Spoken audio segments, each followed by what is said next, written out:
On the 7th of May 1937, radio station WLS from Chicago made history by airing the first ever broadcast of a pre-recorded news report covering the Hindenburg disaster, which, by the way, I covered in detail in yesterday's video, a bit more detail. Reporter Herbert Morrison and engineer Charles Nielsen had traveled to Lakehurst to document the dirigible's arrival. Morrison's emotional narration of the explosion would become iconic even though it was broadcast a day later, as we saw yesterday. Meanwhile, the US Congress passed new neutrality legislation reinforcing restrictions on involvement in foreign conflicts. While allowing the sale of non-military goods to belligerent nations under cash and carry terms, the law prohibited US citizens from traveling on the ships of warring nations. I believe this is a coverage of a fact that I already mentioned like last week. Anyway, in Germany, following the Hindenburg disaster as well, German Aviation Minister Hermann Göring ordered accelerated work on the LZ-130 Graf Zeppelin II, intended as the Hindenburg's sister ship.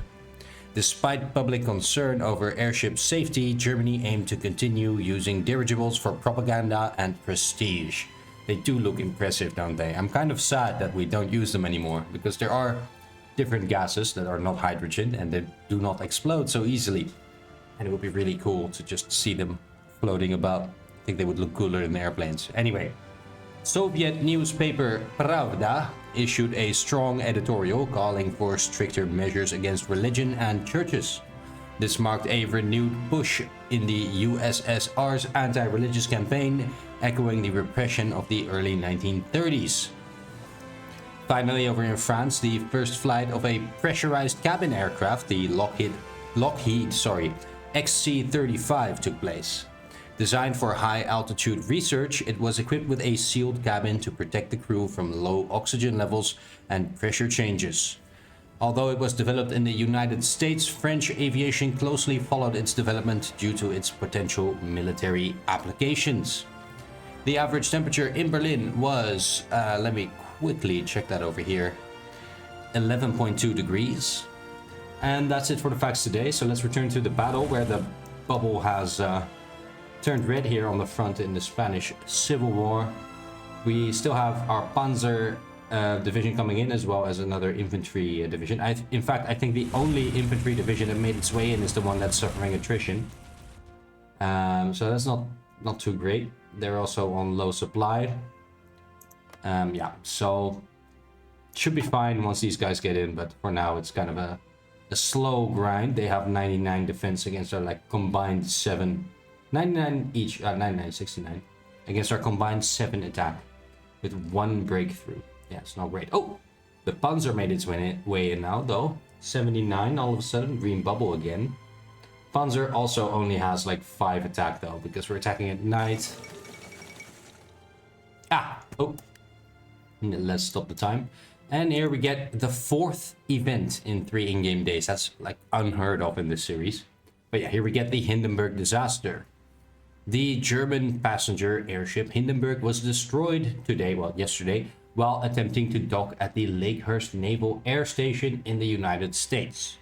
For reasons not yet determined, the airship was engulfed in flames and crashed to the ground, claiming 35 lives. According to the wiki, I think it was 36. Yeah, 36, so I don't know which one is correct.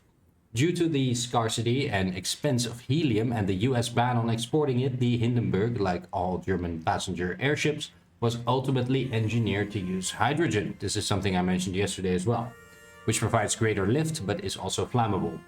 With public faith shaken by this disaster and the rise of much faster passenger aircraft, this could spell the end of the era of airships. I guess that's an argument against them. They are very slow, probably. Still, like in Europe, like I live in the Netherlands, I would love to take a dirigible, for example, from Amsterdam to Paris. That would be awesome. That would be sick, wouldn't it? Or even to like Rome, like go over the Alps in a dirigible. Damn, that would just be too cool. Anyway, and that's enough about dirigibles. Time is up as well. We don't have anything else to talk about today, so I will see you tomorrow. Thanks for watching. Before I really end the video, there's this one cool fact I found. Like, I was looking into this Charles Nielsen guy who was supposed to be an engineer on the Hindenburg, and he was actually on the Hindenburg, and he jumped off like simultaneously with some other people. Well, this is the link, faces of the Hindenburg.blogspot.com. You can find it yourself, I think. But yeah, damn. This guy was on the ship, on the airship, the dirigible. There's a whole story here about him. You should check it out.